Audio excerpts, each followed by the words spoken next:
各位喜欢兰花的朋友大家好，欢迎来到我的兰花频道。今天我们要看的这颗蝴蝶兰也是一颗近原生种，它叫非洲细阳，它的父母亲们分别是 Violacea， 也就是大家俗称的荧光蝴蝶兰，然后另外一个亲本呢叫做 Zebrina。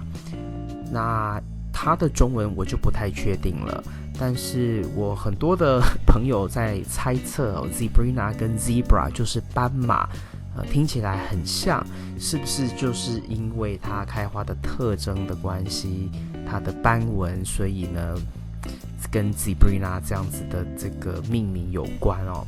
总之它是一颗近原生种。那这边看到的这些照片还有等一下的影片片段呢，是它上一次开花周期的一个记录，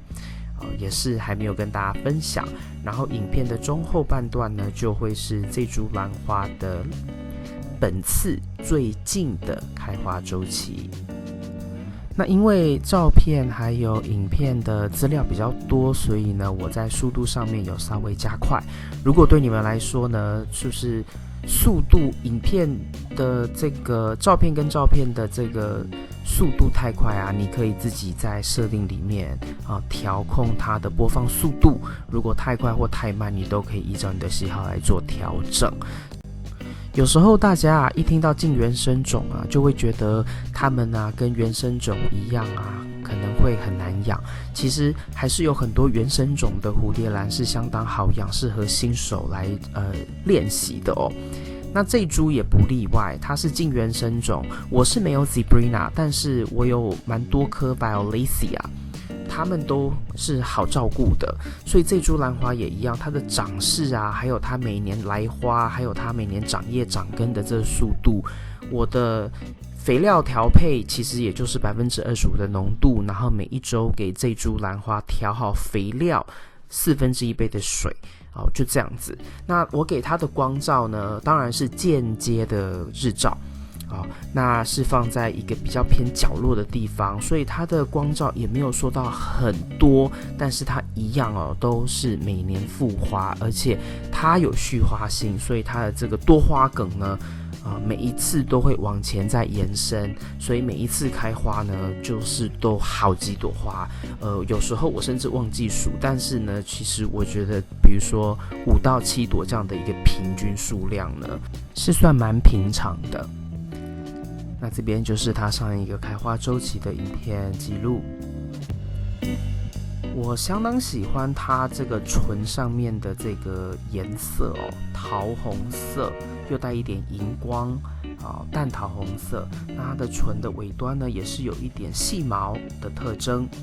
然后它花瓣因为整个它的那个条纹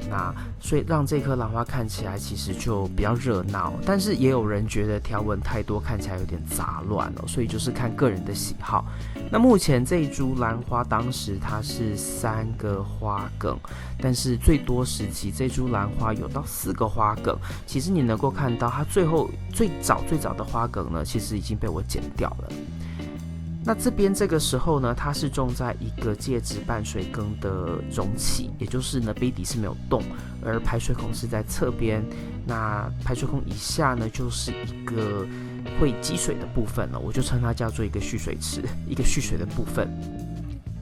那有时候我会斟酌看天气跟季节，有时候我会让它水分在里面多留一些。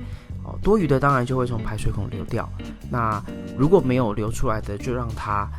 兰花在高湿的状况，让它去自行吸收水分。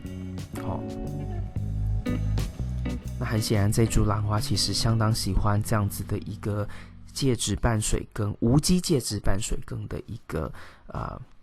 养护方式、种植方式。那这边呢就已经到了是这一次最近的开花周期，一样是因为它有续花性，所以在既有花梗的尾端呢，它就是往前继续的延伸，然后继续的长花苞。不过这次好玩的是，它每一个花梗的尾端就是开个1朵花，可能2朵是这样的数量，而不是说像之前可能一个花梗可能会同时开个2到3朵。但是还是很热闹，因为它有多花梗。但是它的香味啊，其实是让我比较觉得美中不足的地方，就是它的香味其实是臭的，或者应该说它的味道哦，就是有时候呢 Violacea 出来的味道呢，可能它这味道有点是 Zebrina 也不一定，反正它每一次的味道让我觉得就是有一点点辣辣的 Violacea 的味道，但是呢却不香，所以是让我觉得它比较美中不足的地方。那这边呢是它这一次周期的第2批花，所以这颗兰花其实在我养护这边1年啊，它其实可以开到3次左右。那 Violacea 呢，其实它是一款春夏开花的原生种，就是温度比较暖的时候，其实应该算是夏天开花的品种啦。所以它1年基本上就是1次，如果你养的真的很好，可能 Violacea 会2次。但这株兰花它能够1年开到3次，我相信跟它另外一个亲本是有关系的。那这边也分享一个比较好笑的故事哦。当时在买这株兰花的时候呢，其实它照片上面的颜色是照出来是比较偏淡紫色，所以我是依照那样子淡紫色再加上条纹哦，是想要购的这颗兰花的原因。但是买回来养了1-2年吧，好不容易开始开花，开出来的花竟然跟紫色一点关系都没有。好啦，就背景可能有一点点紫，但是其实根本就是红色